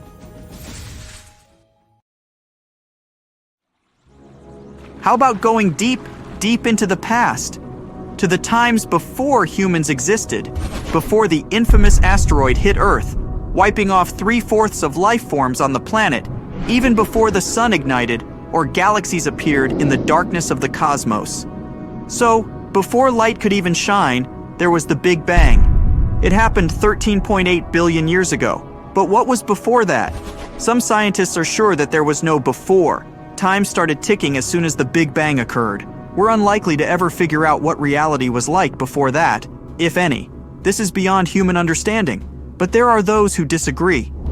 Some unconventional scientists theorize that just a moment before the Big Bang, all the energy and mass of the nascent universe could be compacted into an insanely dense but still finite speck.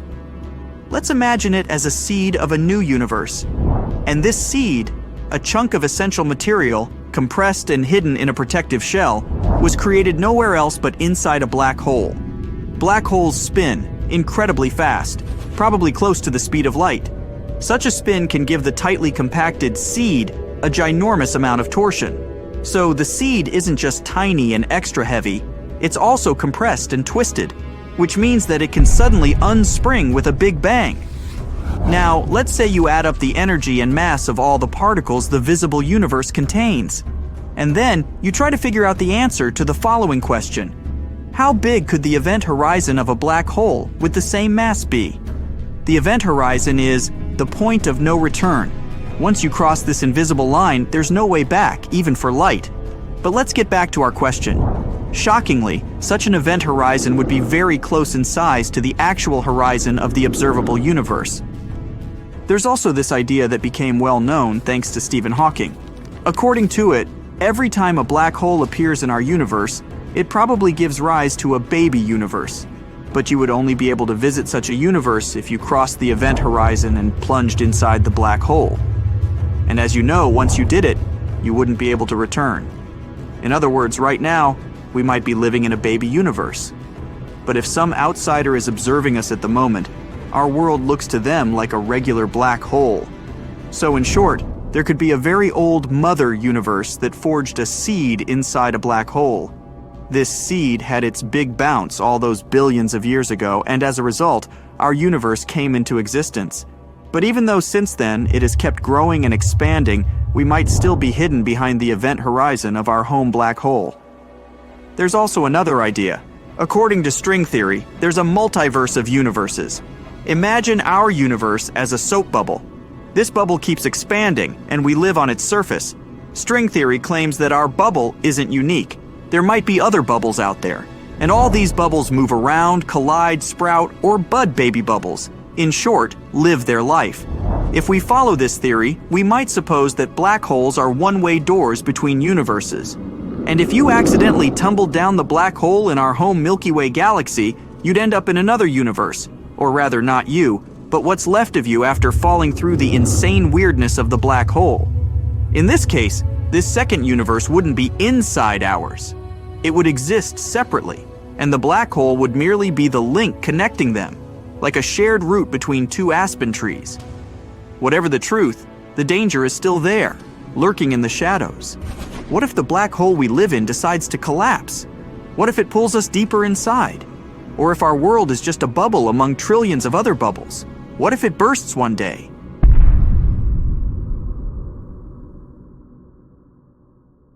We've never sneaked a peek beyond the edge of the observable universe. What lies there? If we managed to get there, would we find another universe? What if the universe we live in is just one of billions of trillions of other universes? I'm talking about the concept of a multiverse now. Look, there's this idea of parallel universes. Let's take one of them. It looks exactly the same as our universe, and still, some details differ. Maybe instead of becoming a doctor, you chose to start a music band there. Maybe one infamous asteroid changed its trajectory, and dinos are still roaming Earth in that universe. But the multiverse theory takes it all one step further. Those who believe in it state that there might be countless realities. According to this theory, we live in a bubble that is just one of many other bubbles, which I guess looks like bath foam. These bubbles constantly bob up and vanish. Multiverses are described by a few scientific theories, which mention various possible scenarios, from separate universes that keep springing into existence all the time, to regions of space that are in different planes than our home universe. But there's one thing these theories agree upon. All of them suggest that the space and time we observe is not the only reality. You see, it's impossible to explain all the quirks of our universe if it's the only one to exist. So it's either inventing newer theories that can throw light on certain properties of our universe, or accepting the fact that we're living in just one of many, many universes, all of which are different. One of the most widely known multiverse theories is called inflationary cosmology. This is the idea that right after the Big Bang, the universe expanded rapidly and exponentially. Indeed, cosmic inflation does explain lots of the properties of the universe we observe. For example, the distribution of galaxies. When this theory was suggested for the first time, it was perceived as a piece of science fiction. But it can indeed explain tons of interesting features of the world we live in. So with time, people started taking it seriously. Now, the theory states that inflation might happen again and again, maybe even infinitely. And this could create constellations of bubble universes. Of course, none of these bubbles will have the same properties as ours. There may easily be places where physics as we know it doesn't exist. But even though some of these universes might look like ours, they all lie beyond the realm we can observe directly. Another theory, called the many worlds interpretation, claims that there might be multiple branching timelines, or alternative realities. And in each of those realities, our decisions play out differently, which also means very different outcomes. At the same time, the only reality you can perceive is the one where you live. If it's true, then the question is, where are all those other universes? Well, they most likely all overlap in dimensions we absolutely can't access. And at the moment, it's not possible to travel between universes. But who knows? Maybe a few thousand years later, people will not only find a way to prove that parallel universes exist, but also invent a method to hop from one of them to another. Unfortunately, so far, there's no solid evidence that multiverses exist. All the proof we've got today is purely theoretical. Some experts even argue that it could be an unbelievable cosmic coincidence that the Big Bang created such a perfectly balanced universe as ours. Or, if parallel universes do exist, we might have just inhabited the one that had all the right conditions for our survival. It's still unclear whether the multiverse theory is even testable. Perhaps we just haven't thought of the right tests yet. Now, I've got one scary thought for you to consider. What if, at one point, you stopped existing in your home universe, the one you were born into? What if your consciousness was transported to a parallel universe, where you're now watching this video? Think of this.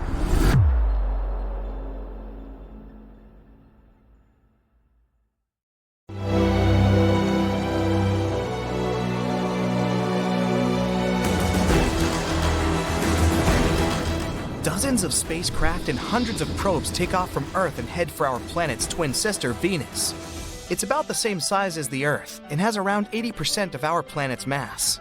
The temperatures here are too high for humans, and it doesn't have the air we're used to breathing.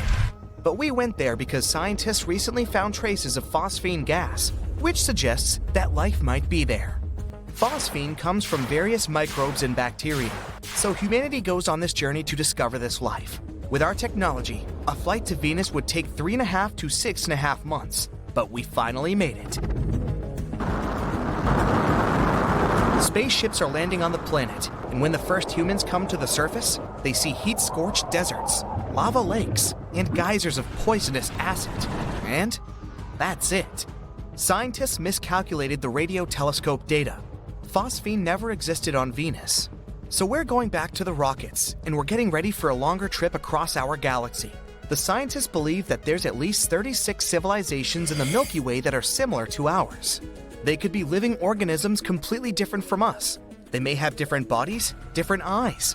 They may walk and talk in a very different way than we do. But an advanced civilization has several criteria: technological progress and the use of developed communication between individuals.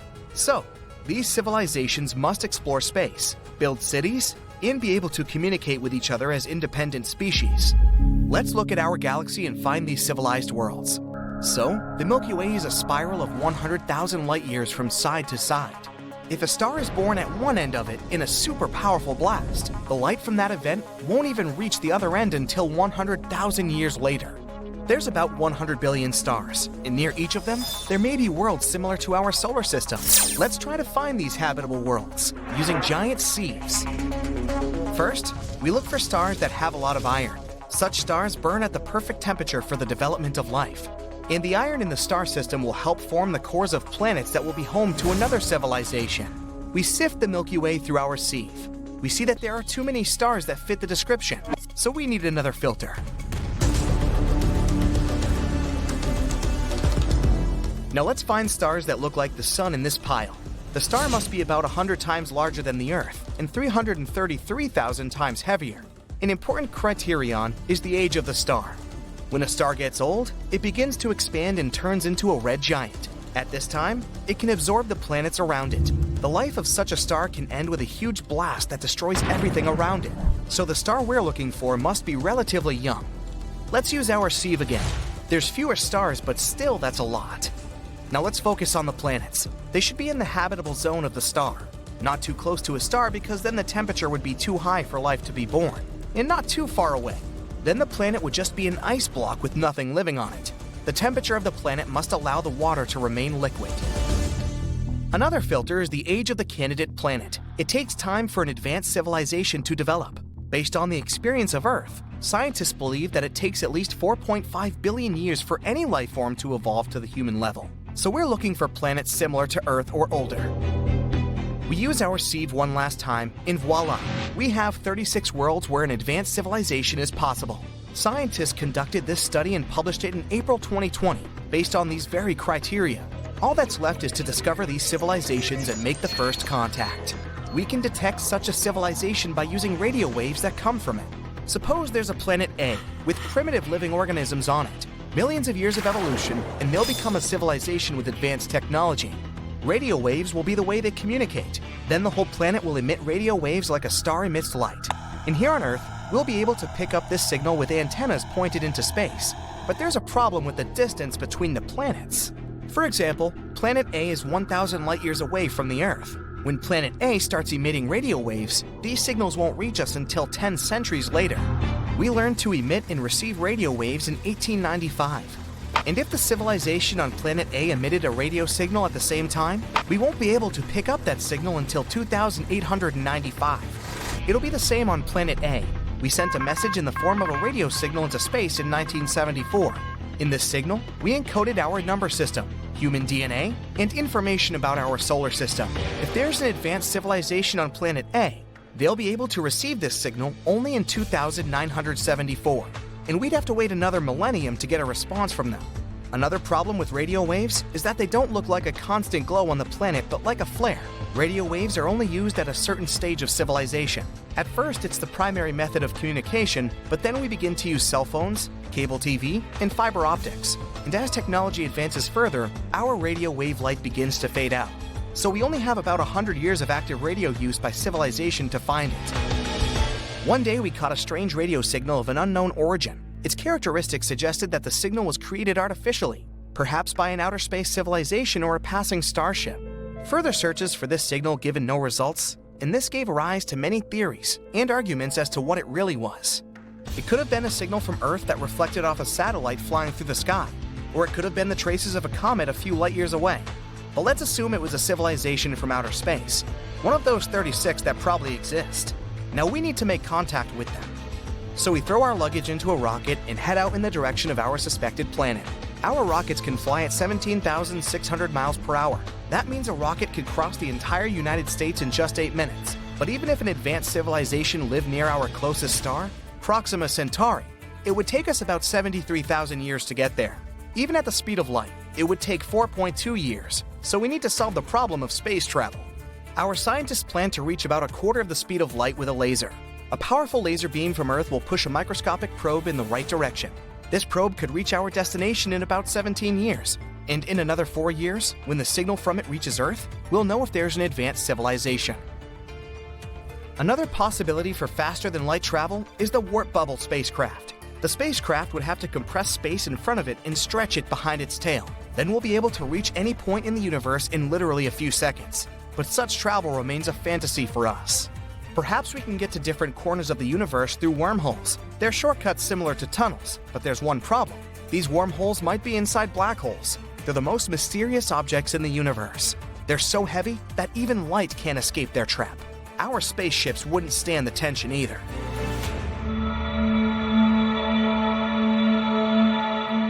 There's also a theory that Earth is unique because it was born under completely accidental circumstances. 4.5 billion years ago, our planet was a block of lava that began to cool and solidify, but its tranquility was broken by an asteroid the size of an entire planet flying by. The collision occurred at such an angle that the Earth was not completely destroyed, but part of the asteroid remained in our orbit.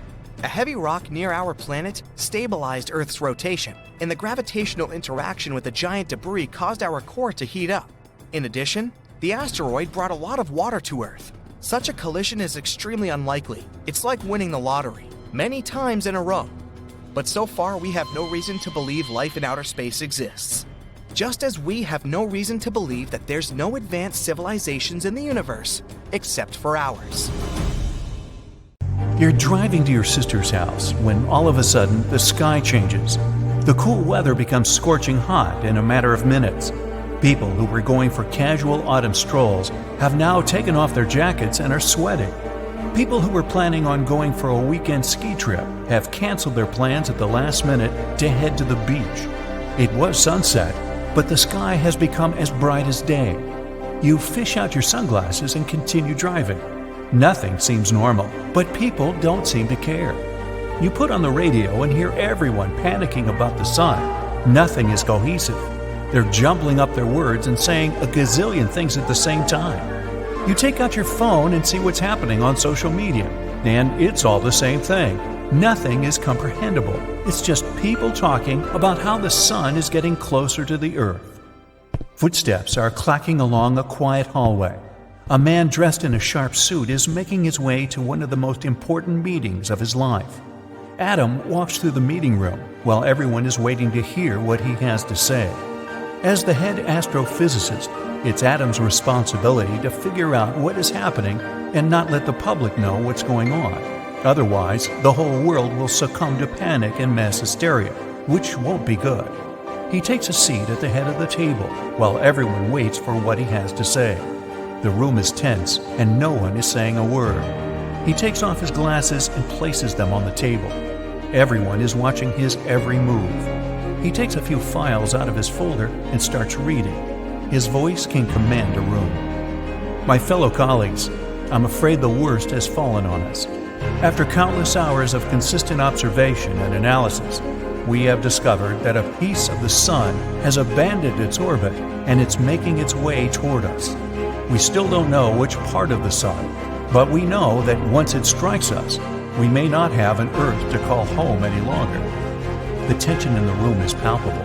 Everyone looks at each other confused. Adam answers as many questions as he can, but he himself doesn't even have some of the answers. In a matter of minutes, the press leaks some voice recording of Adam's speech, and the world goes berserk. Back to you. You just heard a snippet from Adam's speech and aren't too convinced of its validity. Even though the sky is getting brighter by the second, there's still no reason to panic. You continue driving, and suddenly you sense an intense vibration. Your car lifts off the ground and the windows shatter. You get out and duck for cover. You saw a comet-like object strike down in the middle of nowhere, miles away. More of these objects look like they're heading toward the ground. You start your car and drive off, trying to find a place to hide. Ashes start covering the sky, which makes it even hotter than it already is. The earth is scorching.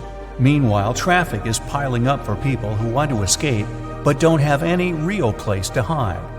You eventually abandon your car and go on foot, trying to find a place to cool down and get away from the sun's rays. Even though ash is covering the sky, the sun is still blasting through it. You head to the woods and find a cave to cool down in. It's still hot, but at least you can calm down and figure out your next move from there. You get out your phone and try to see if there's any news updates on what's happening, but nothing seems to be updating.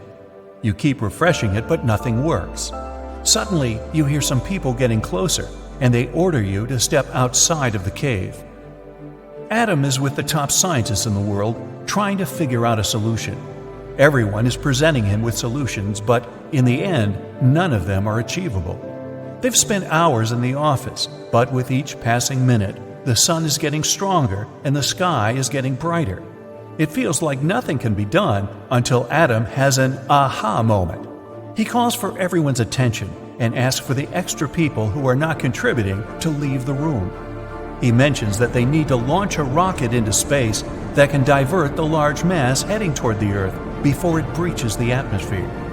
They only have a few hours before the sky becomes completely dangerous and unsuitable for flying. As for now, all flights around the world have been canceled. There is only a small window of opportunity to get this rocket out there and save the world. Adam summons the best engineers he can find to adjust the rocket and the astronauts who will volunteer for the mission. They go into quick basic training and start planning for the next steps. After many briefings, they're ready, but they only have one shot at diverting the large object. The astronauts are ready and begin to enter the rocket. Suddenly, you pop up out of nowhere, dressed in a spacesuit. You're one of the prominent astronauts for the mission. Those people who found you in the cave were from NASA, trying to recruit you for the mission. You meet with Adam, and he quickly briefs you about your role. Because the mission is very last minute, there wasn't even time for Adam to sit with you and give you the proper training or brief. You enter the rocket and take your seat. The engineers and scientists gather around to make sure that everything is in order before takeoff. The large object is getting closer, and if the rocket is delayed, then it'll melt when it reaches the final part of the mission. You're strapped in and the rocket starts rattling. All systems are in order. 3, 2, 1, blast off. The rocket picks up and shoots into the sky. There are extra layers of visor shield protection, since it feels like you're getting closer to the sun. After a few minutes, the rocket leaves the Earth's atmosphere and is at the forefront of the large object. The rocket suspends itself in a certain strategic position, waiting for the right time to swat the object out of the Earth's trajectory. Meanwhile, everyone back on Earth is hiding in bunkers when the loose debris strikes. A cleanup team will be ready to get rid of the space rocks that will be scorching hot. The bunkers are equipped with food, water, and electricity in case they have to remain underground for a while. Only a few minutes left until the moment comes. You press a button and get ready to deploy a large spike that's as long as the Statue of Liberty. The spike is kept on a stand that's attached to the rocket. It will fire the spike like a bow and arrow and shoot it straight through the large object, breaking it before it melts. There's less than 1 minute before impact. The arrow is stretched and released. The tip of the arrow has a titanium drill that will continue drilling through the object as soon as it hits. The arrow is released and shoots through space, breaking little pieces of space objects along the way. As it speeds through, it finally hits the large object and drills through it. But nothing seems to be happening. The drill is barely getting through the center. Luckily, Adam had already thought of a backup plan. The rocket, still suspended in its spot, fires a laser where the spike is to speed things up. The laser starts melting through to get to the core. The object is getting closer and is speeding up. The object still hasn't broken into pieces yet. Less than 2 minutes until impact, and everyone is running out of options. Adam has one last trick up his sleeve. He orders everyone to evacuate the rocket and move to the backup pods. He wants to put the rocket on a straight collision course with the large object. There's too much confusion. Everyone, including you, quickly heads to the pods and ejects to a safe distance. These pods won't float around in space since they have pressurized air that allows the pods to move in whatever direction the driver wants. Everyone shoots out of the rocket while it goes full speed at the object. They're both going, heading for each other at full speed. There are only a few seconds until impact. The whole world is watching. This rocket is now the only hope there is to save everyone on Earth. The rocket starts melting before impact, and suddenly, a large shockwave ripples through the sky. The rocket was able to break the large object into many pieces. The problem now is the smaller debris falling onto Earth. But since everyone is in bunkers, they're safe. Adam and his colleagues celebrate. You and the rest of the astronauts are safe and make it safely back to Earth. The next phase for everyone on Earth is to rebuild everything that was destroyed. People will have to start everything from scratch, but this is only the beginning of a new chapter in life. Space, the final frontier. It's a vast and mysterious expanse that has fascinated us for centuries. But as much as we've learned about it, there are still plenty of things that we've been lied to about when it comes to space. Let's take a look at some of the biggest lies we've been told about this topic. First off, we have the idea that space is just this pristine, untouched wilderness. But that's not exactly true. We've been littering space with our debris for decades. Everything from old satellites to rocket parts. In fact, there are over 20,000 pieces of debris orbiting Earth right now, and they're causing all sorts of problems for future space missions. So if you're planning on visiting space anytime soon, watch where you go. You never know what kind of garbage might be floating around. Did you know that the sun is not actually yellow? It's green. Well, kind of. You see, scientists measure the temperature of a star by the color spectrum it emits. Cooler stars appear red, while the hottest of stars look blue. Our sun emits most of its energy at a wavelength that's close to green. But because it emits other wavelengths too, all these colors mix together, and your eyes see this vibrant mixture as white. From Earth, however, the sun looks yellow because our atmosphere is really good at scattering blue light. If our star was actually yellow, Earth would become a frozen rock, and we'd all be polar bears. Plus, the sun isn't on fire for real. It's a big ball of gas, mostly made of hydrogen and helium, and it works more like a gigantic nuclear reactor, constantly fusing hydrogen atoms to create helium inside its core. This process releases enormous amounts of energy. That's why the sun is so hot. Oh, and speaking of setting things on fire, explosions in space aren't real. Sorry, Star Wars fans, a spaceship can't go down in a violent blast because there is no air out there in space. No air means no oxygen, and no oxygen means no fire. Now, you might also think that there are too many stars in the night sky for you to count, but in fact, you can do that. According to the Yale Bright Star Catalog, there are 9,110 stars that you can see from Earth with the unaided eye. So, technically, you can count them, but I wouldn't be surprised if you lost count. And if you're worried about flying through an asteroid belt, don't be. Although it does have trillions of space rocks that range in size from space dust to a quarter of the size of the Moon, they're very spread out.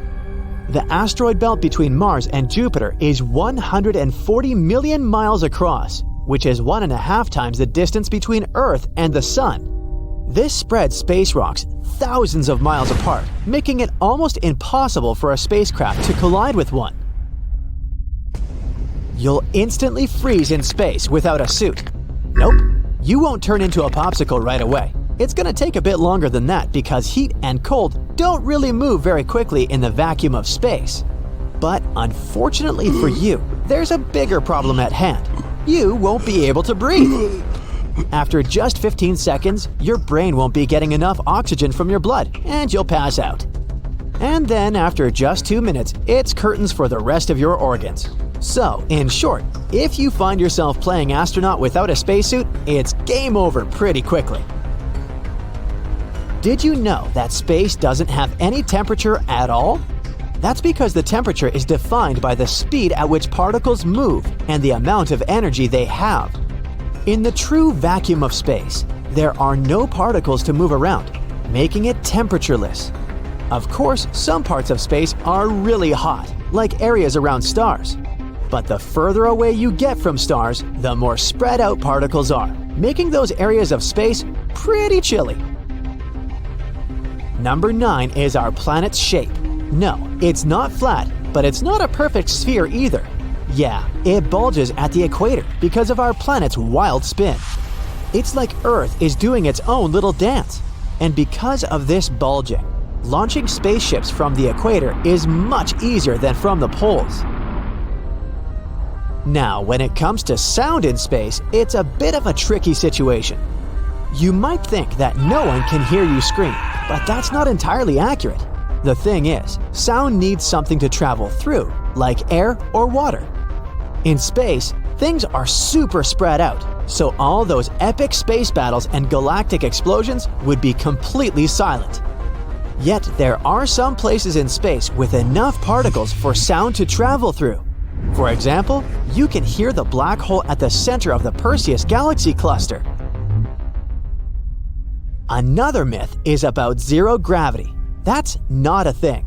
There's still some gravity hanging around the International Space Station, about 90% of what we feel on good old Earth.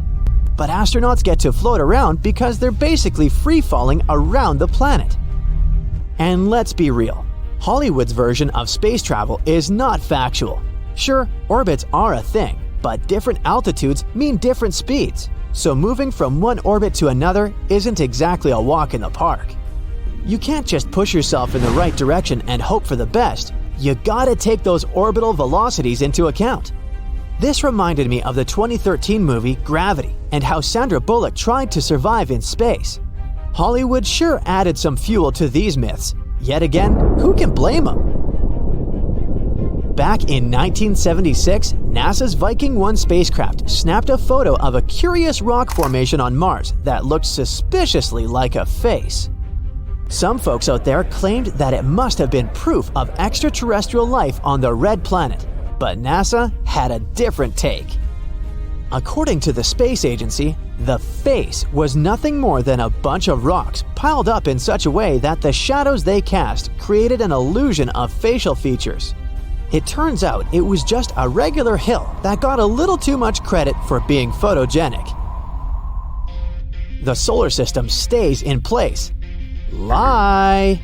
It's zooming through space at a speed of 140 miles per second, which means that it's whizzing through the cosmos faster than a cheetah chasing its prey.